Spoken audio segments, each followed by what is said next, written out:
Life like a wayfarer journeying, like a stranger on his way back home. Deoband کے مدرسہ کی بنیاد نہ رکھی جاتی تو شاید اسلام کی یہ شکل نہ ہوتی جو آج موجود ہے۔ اللہ نے ایک بندے کو چنا، درویش غریب، اور ان کے ذریعے سے ایک شاگرد محمود الحسن، ایک استاد محمود احمد، بہت بڑے مناظر تھے مولانا قاسم صاحب، کبھی کسی مسلمان فرقے سے مناظرہ نہیں کی۔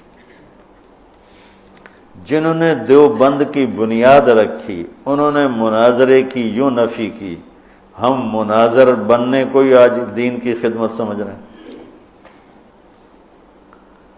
ساری زندگی مناظرے کی ہے، ہندوؤں سے، عیسائیوں سے، دہریوں سے، آریہ سے، بڑے بڑے پادریوں سے مناظرے کیے اور ان کے چھکے چھڑا دیے، لیکن کسی مسلمان فرقے کے ساتھ مناظرہ نہیں کیا۔ یہ دیوبندیت ہے، یہ نہیں جو تم آج دیکھ رہے ہو، یہ بگڑی ہوئی دیوبندیت ہے۔ اور تم تو بچے ہو، میں تمہیں تاریخ کیوں سنا رہا ہوں؟ کہ تمہیں پیچھے لے جانا چاہتا ہوں، پیچھے سے جوڑنا چاہتا ہوں۔